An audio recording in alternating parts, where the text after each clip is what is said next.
Hey, it's season 2 of the RK3 show, and I'm excited about what's coming up this season.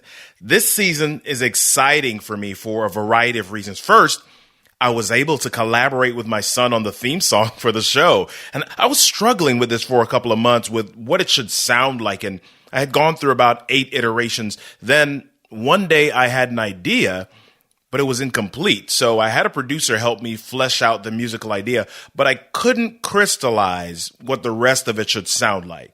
So one day I'm in the shower, because that's where I get all my ideas, and something said to me, this would be a great opportunity to share something with your son. So an idea came to me, and I shared it with my son. And then in less than a minute, he came up with the song, and we went to the studio a couple of days later, and I'm excited about it. I'm excited about the season, but I'm excited to have worked with my son on this theme song. So let's start the season with a question. What do you do when it feels like you're constantly experiencing a storm in your life? You turn it into a story. Are you ready to hear it? Yeah, let's go. We talking about leadership, communication, public speaking, storytelling, motivation. And if you listen, you can speak out to the nation. If you think about it, life is your own creation. RK3 is the show. He speaks with confidence, he speaks with that flow. And you should already know how it goes. They're rolling with a pro. The RK3 show. Yeah, I'm super fired up for this. I hope you're digging the intro like I am. I'm dancing in here, y'all. Really, I am. Listen, I just want to shout out my son, Robert the Fourth. That's right. We're building a dynasty. The music producer, Stefan, Elsbeth for the vocals, and Donnell Josiah from Arc Recording Studio here in Maryland for the help in putting this all together. Do me a favor. Let me know what you think about the song, my son's work, etc. Go to robertkennedy3.com/voicemail. All right. robertkennedy3.com/voicemail and leave me a quick message. If you want to attempt the rap, leave it on the voicemail and I'll play it on an upcoming show. I promise. I'm excited to hear from you. Today, we're going to hear from someone who has used their deepest, darkest storms to create a thriving business. If you're going through some stuff, I want you to listen to this episode, but I don't want you to forget. You can still go back a little bit. You can still check out season 1 episodes by going to therk3show.com. That's therk3show.com. Or you can catch them on your favorite sites, Apple Podcasts, Stitcher, Pandora, Spotify, iHeartRadio, TuneIn Radio, and much more. Now, before we jump into the interview for today, if you're interested in becoming a paid speaker, I want to invite you to check out my 0 to Paid Speaker course. Learn how to figure out if you should be speaking, what your topic can be, how to find places to speak, and then how you can get paid for it. Okay, check the show notes to sign up for my 0 to Paid Speaker 2.0 course. You'll be glad you did. Isn't it time you got paid for your pain? And speaking of pain and getting paid for it, my guest today is the Trailblazer, Carla R.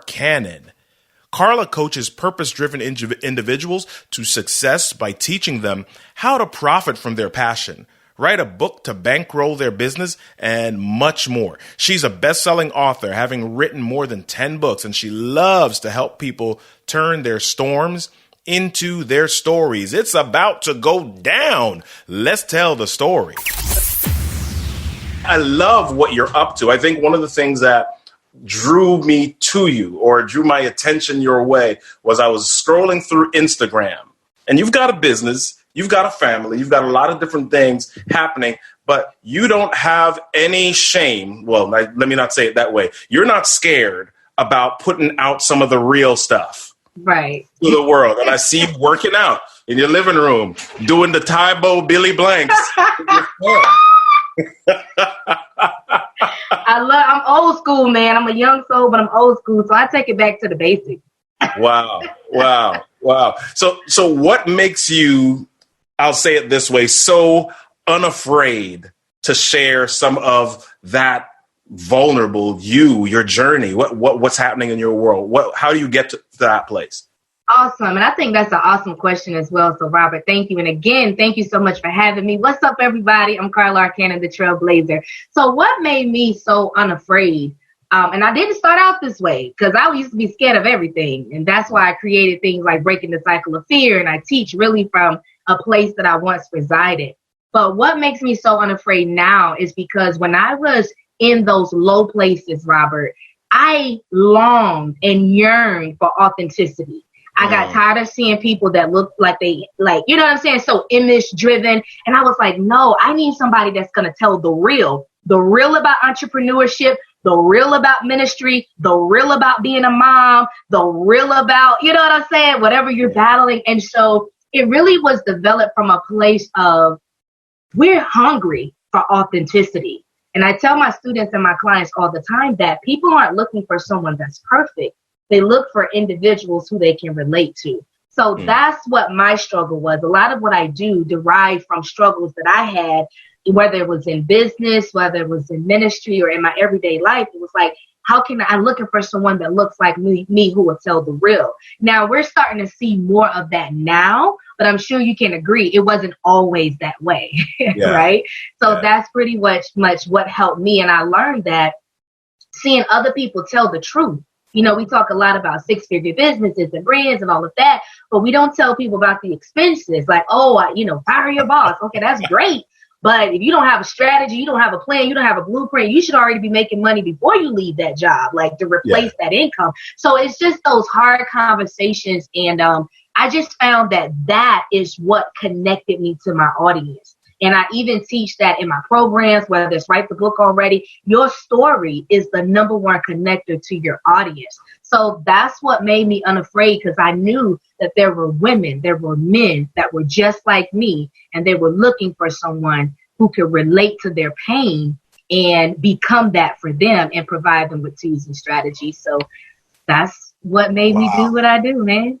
I love what you said just now, revealing a little bit about the other side, what nobody tells you about some of the other things. I remember my very first 5-figure contract, and I'm figuring, wow, it's 5 figures. Oh, my goodness. Amazing. But what most people didn't recognize was that my expenses were about 5 figures on that contract, too. So I didn't make a whole lot of money.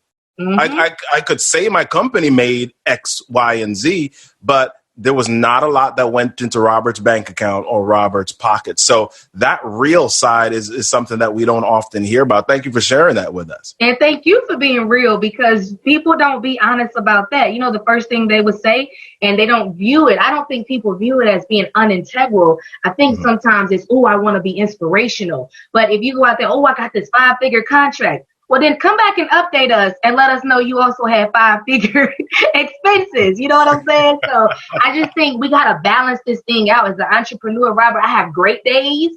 And then there's some days I just want to throw everything and be like, God, I didn't ask you for this, you know. Right.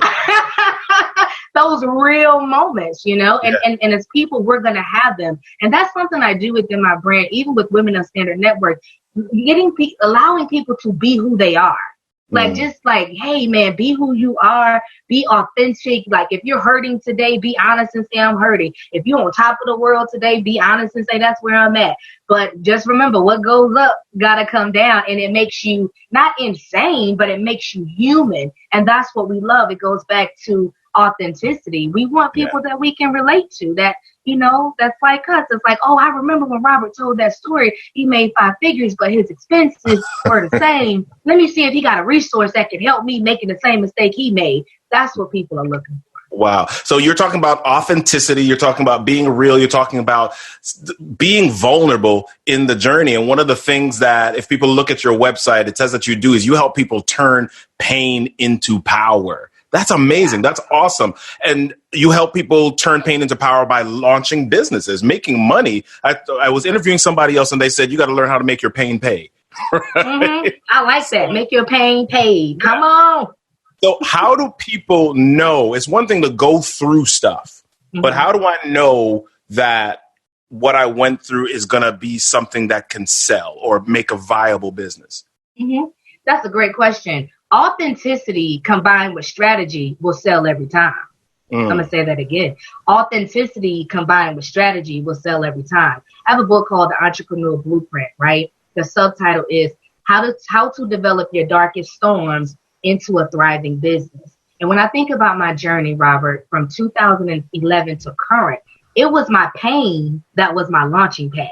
I began to create what it is that I desired to get me through those tough moments, right? Like I started out 2011, sending inspirational text messages to people in my phone when I needed to be encouraged, but I was encouraging myself. Did that for a year. Those text messages led to a newsletter. The newsletter led to a magazine, Women of Standard magazine, where we interviewed the well-known to the unknown. And I had no idea that was a lucrative thing that God wanted to do through me. But here's what I tell people. You don't have to have all the answers. Sometimes you get just enough light for the step that you're on. It's just like your GPS system. She doesn't really talk to you until you get moving. Sometimes it's the same. Sometimes we say we can't hear God, and not trying to go super spiritual, but that's a part of who I am. That's my faith, right? Like I believe God called me to do what it is that I do, but we got to combine spirituality with the practicality, and that's what makes it so explosive. But because sometimes we feel like we don't hear what he's saying, it's because you didn't follow the last set of instructions. So imagine if in my pain, I never started out sending those inspirational texts. The text wouldn't have led to a newsletter, the newsletter to a magazine, the magazine to my first book in 2013, and so forth. So when you are authentic and you have strategy, it's gonna be, and you have the right, what's the word I want? You have the right motive. That's the word I'm looking for. You have the right motive. You're not just doing it to get rich. I read a lot of biographies, whether it's Oprah, Bill Gates, and so many. And the last thing they talk about is money. They didn't do what they do now for money. The money was a byproduct, or is a byproduct of their passion, but they would do it regardless. And so I think when you're authentic and you identify a problem that you help people solve, your market, your remnant will gravitate to you every single time. So you just said something, and I don't want to run by it. You said you wrote your first book in 2013. Yeah. And here we are, only a few years later, maybe 6 years later, and you are a 9-time best-selling author, which means you are not just writing a book a year. You're doing more than that. Tell me a little bit about how do you find time to fit that in, number one, and how do you know what is going to make good enough content to put on paper or in a book for people to sell or buy? Well, one thing is sometimes I don't think you always know, and that's where faith comes in. You don't always know. You know what I'm saying? Like this is going to be a bestseller. I don't always know that. But what I do is I engage my audience. I have a conversation. So, for example, my first book was called The Power in Waiting, right? What do you do when what God said doesn't line up with what you see? A lot of the women in my audience thought, yes, that's about singleness. And they just went on this whole singleness rant. And I was like, nah, the book is about purpose and destiny. You know, what do you do when you have the purpose of God and you have the manifestation of God? But what lies in between is the process, right? Because a lot of people give up in the process. But because I listened to my audience, guess what I included? 2 chapters, Single But Not Alone, part 1, part 2. And it was explosive, which led to my next book, A Single Woman's Focus. Like I didn't have the idea. I didn't think, I'm going to write 2 books. I was just trying to get out my story. And because I listened to my audience, I listened to what they wanted. And so that's a great nugget there, guys, is pay attention, communicate with your audience. Yeah, you want to share your story, and that's great. But your audience will tell you exactly what they need from you. So my audience wanted to hear my story, Robert, but they also was like, hey, I'm in a transition of singleness and I'm struggling. I need this from you, Carla. And because I could relate to it as a single woman, I inserted it in there. And the book became a bestseller within 24 hours. And then there was one year, I'll say this, I challenged myself. Right. I challenged myself one year. I said, I'm going to release a book a quarter. And the response from my audience was like ridiculous. And I told them, as long as y'all keep reading, I'm going to keep writing. Wow. So it wasn't like I knew, 11 books, they're all going to do great. Nah, I didn't know that. I just trusted my gut. I remained authentic. I implemented strategy. And that's where we ended up. So you keep dropping in these little things, and you keep just running by them because you're used to it. And you're talking about listening to your audience. Yeah. And there are a lot of people who say, yeah, that's great, Carla. That sounds good. And you have an audience. I have some pain. I've got some stuff that I want to release. I've got some stuff that I want to share, but I'm looking around me. I don't see anybody. I don't see any audience. So how do I find them in the first place so that I can begin to ask them questions? That's a great question. And I like the way you slow me down because I do. I'm so used to it. Like, and I'm sure if I had a conversation with you in your niche, you would flow through stuff because you're like, oh, I do this all the time. So this is also helping me, even as a coach, as a speaker, to say, hey, those things that, they become second nature to you, other people might not get it that fast. So I just want to say, appreciate that. Thank you. So I often say utilize we all have tools, but it's how you utilize them. Social media, let's go back. You and I were just talking about radio, how we both were in radio, and then now podcasting. And in podcasting, you do what? You share your podcast through social media. That's another vehicle to get your message out to the masses. So here's the deal, guys. A lot of times we make excuses, and I believe that excuses are monuments of nothingness. They build bridges to nowhere. Those who use these tools of incompetence seldom become anything but nothing at all. So you have to stop making excuses saying, I don't have a voice, I don't have a message, I don't have an audience. There are over 7 billion people in the world, and a lot of them are on social media. You know what you do? You get your marketing, you get your strategy, and you go live. You press the button. See, I came around back when conference calls was a big thing. I would utilize my social media when y'all remember those newsletters I was telling you about? I pushed them digitally and they were free. And that's another thing. I ain't trying to go into too much, Robert. Yeah. That's another thing. Money wasn't on my mind at that time. I wanted impact. I wanted to help people get unlocked, unleashed, and activated into purpose. So I utilized social media. I shared content. I shared it. I didn't use my social media as a journal. I use my social media as a vehicle to help get a message out to the masses. And you know what happened? The more I put information out, the few that I had went and told other people. Those few went and told other people. And it continued. And so what happened was so that's one thing. Finding your audience on social media. Well, then I wanted to learn how to get my audience off of social media onto my website. That's a whole nother conversation, right? But I began to do conference calls. And do you know, I didn't have a big name. I didn't have a whole lot going on. I had nobody to put me on. And over 100 women would get on this conference call simply because I was consistent on social media. My message spoke to their need. And then I was authentic in my approach. And then I invited them on a conference line and said, hey, let's have a conversation. And then I was able to pitch a product in the end. Once I realized you really have a business, Carla, like this is starting your business. I didn't realize I had such a creative mind to create programs and write books and, workshops and all of these things. I could create a program in like a few hours. Like that's a gift, and we all have it, but we can't be afraid to utilize it. So utilizing social media to your advantage, that's going to be the key to getting your message out to the masses. Communication, motivation, leadership, and more. You're listening to the RK3 Show. Hey, are you interested in telling your story in a way that's more impactful, inspirational, and influential? Come on and join me in the Storytellers Growth Lab on Facebook. That's the Storytellers Growth Lab. Come on over and we'll share with you tips, tricks, and tutorials on ways of making your story even more convincing, how you can connect with others, and even make some cash while you tell it. Come on, join us in the Storytellers Growth Lab on Facebook. I'll see you there. And now back to the show. Let's flip the script for just a moment here. You've got, as you mentioned, 7 billion people in the world and a lot of them on social media, which means that there are a lot of stories being told. There are a lot of people that are hopping on Facebook Live, and I would dare say the vast majority of them really have no strategy for what they're doing on social media. So the market is saturated in some ways. There are a lot of voices, a lot of distractions happening. How do I tell my story in a way that attracts the people that need to hear it? What do I need to be doing?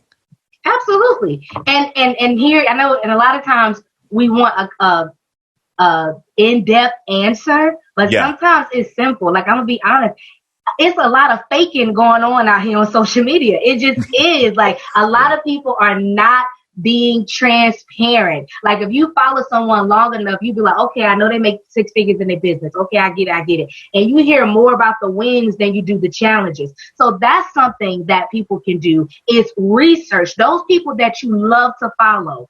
Look and see what's missing. Because that's what I did. The people that I loved and was like, oh, she bad. Oh, he bad. He's awesome. I paid attention to their brand and said, wait a minute. I keep hearing that there's a place for me, right? No matter how overly saturated a market is, I have a voice and there's a space for me. So I found what was missing. If I had the same or similar messaging as someone else, I would study them. I'm just being honest. I would study them. And I'm not into copying. People say copycat, as long as you're copying the right cat. I disagree with that. I believe that you can be authentic and, you can duplicate the message without copying someone else's message, right? But I would look at what's missing. What are they not hitting on? What makes me, how can I, and that's where strategy comes in. And these people may have strategy. They may have mastered the algorithms of social media. But when you look at consistency, when you look at, okay, being true to who I am. So, for example, when you don't have an audience, you don't know what your audience needs. But if you will just tap into your own pain points, because that's what I did. At first, I didn't have an audience. I tapped into what was hurting me and what made me feel better and how I got through that. And I just began to talk and go live and share the information, and people begin to gravitate to it. So, of course, now with Periscope and Twitter and Instagram, and there's so much content you are in competition with. One of the things that I learned that worked for me when I was really in that flow, I don't do it as much now, but when I was really in that flow, setting a certain time and day that I would go live and and was very consistent. So they knew, okay, Mondays through Friday, 9 a.m. for 30 minutes, Carla's going to be live, or hour. You know what I mean? Like that type of thing. And how you, and there's so many things I could share, but even your titles, I see people drop the ball. They'll have great content, but their video, their background, their presentation is just horrible. It's almost like a book cover. Like, people do judge things by what they see. If they pick up your book cover and it's poorly manufactured, misspelled words, but the content is amazing, they're never going to get to it because they were turned off by the external. And that's the world that we live in. Wow. So you are doing a really good job of helping me segue here, because you just talked about book covers. You talked about book covers, and you're talking about one of the big things that we just talked about was you were a 9-time best-selling author, which means that writing is a core strategy for you and your business. Yes. Why is writing an important part of the journey for entrepreneurs? I think, let me talk about myself. I think for me, writing, it has and always will be therapeutic, whether it's my personal journal, whether it's my blog that people can, tap into on my website. But I think it's just important. It's a great way to, excuse me, to detox. It's a great way to get out of you what's been on the inside of you. But then it's also a great way to get your message out to the masses as well. And the reason why I say that is because we have different learning styles. Some people are visual, and then some people will rather read a book. I have some people that I love that I like listening to rather than reading their material, and vice versa. So it kind of helps you hit different areas. You know what I mean? And writing a book is a great way to launch your coaching practice or launch your speaking practice. You know what I mean? Think about it. Your book will go places that your feet may never tread. My book has been in the UK and, different places that I've never been because of mediums like Amazon, Barnes & Noble's, Nook, and so forth. So I think packaging your message is a great way to get your message out to the masses, because that's going to lead people to want to say, hey, Robert, I read your book. I love the way you share this. Can you come speak to my staff about leadership and communication? I think that would be great. In chapter 2, you talked about this. Could you just focus on chapter 2 in this group? You know what I mean? So books nowadays are modern day business cards. They really are. Like, I get it. We carry business cards. I understand. I carry a book with me everywhere I go. I go, because you never know what door of opportunity that's going to open for you. Wow. So I definitely believe that every entrepreneur should write a book. Well, you bring up a really great point. Writing a book, you believe everyone should write a book. However, writing is not always the easiest thing for people to do. Sometimes it really does take a certain sense of discipline to get there. However, you have a book called Write the Doggone Book Already. No, I put the doggone in there. Write the Book Already. How to Write a Best-Selling Book in 7 days. Yeah. Can you share with us a couple of steps or a couple of things that we need to do to get on that book and get it pushed out in 7 days? Absolutely. And before I do that, I want to say this. Writing, any goal that you have, don't feel like you have to go at it alone. It's just like in entrepreneurship. We understand that we're in business for ourselves, but we're not in business by ourselves. So connecting with a coach or a mentor or someone that can assist. It's almost like if I'm aspiring to be a speaker, then I know I need to hire Robert Kennedy. He's a speaker coach. Like, why would I not connect and learn these tools and strategies and work one-on-one with him? Writing is the same thing. And I found that so many people, Robert, are stuck because they're not reaching out for help. They think the only help you can get is, if I go work with a major publisher. Not necessarily. I serve as a writing coach and I teach these strategies, and I have taught like hundreds of people how to write a book in 7 days. And if people are like, no, that's not realistic. It's like, yeah, it is. Once you have the blueprint, and this is what I say, your outline to your book is what a business plan is to your business. Wow. Your outline to your book is what your business plan is to your business. So there are steps that I take authors through, aspiring authors through, that when they sit down to write, they're like, wow, I see how we can write a book in 7 days. So to answer your question, 2 important steps to writing a best-selling book is, number 1, you have to be clear on who you're talking to and what you have to say. All right. And if we had to add a third one, why should anyone care? I know that sounds cold, but like Robert talked about earlier, it's a lot of information out here. Like when you go to Barnes & Noble, what's going to make your book stand out in the self-help or business or Christian section? Like what is going to make it stand out? So you want to be clear on who you're talking to and what you have to say. And so you do this by way of identifying your target audience. Like really knowing, and I like to just focus on what's hurting them. Like I get it. I understand, if you look into the psychodemographics and all that stuff and how much money they make and, where they like to congregate. I personally don't do that. And I'm 11 books in. I don't do that. I focus on what's the pain point. What do they need from me? Who are they? And what problem am I designed to solve for them? And then lastly, if I had to throw in another bonus, it would be use your story as a connector to your audience. I often tell people your story is not the bread and butter. Your story is the connector. The bread and butter is the tips, the tools, and the strategies and resources that you're unveiling within the pages of your book. So that's what I would share regarding that. Awesome. Carla, we could talk all day. And I know that you can give us a life lesson, a master class in writing books and turning our pain into power, turning our pain into payment, turning our payment into pain into pesos. I was looking for another P. Profit.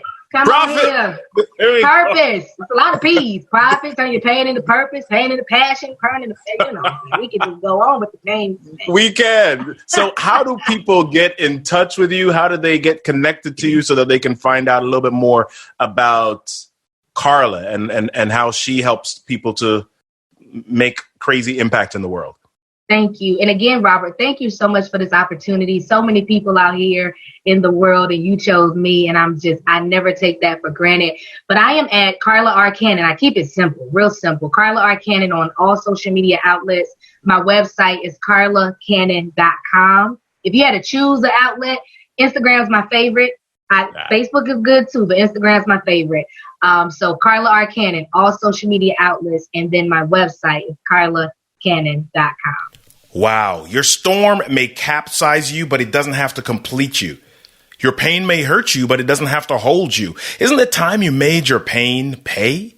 Tell your story, get out of your comfort zone, and show someone else what's possible. Show them how you made it to this moment. And speaking of pain, I want to talk about football for just a moment. Wow, love the transition. In our next episode, we're going to talk to former NFL player, ESPN analyst, and motivational speaker Merrill Hodge in an episode called Stories from the Football Field. All right? Stories from the Football Field. Don't forget it. If you want to be a speaker like Merrill, check the show notes for links to the Zero to Paid Speaker course. There's also a link in the show notes sharing 28 ways you can find speaking gigs. Download that and start telling your story. Lastly, I want you to join me in the Storytellers Growth Lab on Facebook. That's the Storytellers Growth Lab on Facebook. We're looking to equip 1 million people to tell their stories with confidence and for profit. Listen, I know that life ain't always easy and you've got a lot of stuff happening to you. But guess what? Everything that happens to you in life is your stuff. Your stuff is your story, and your story deserves a stage. I'll see you next time. The RK3 Show.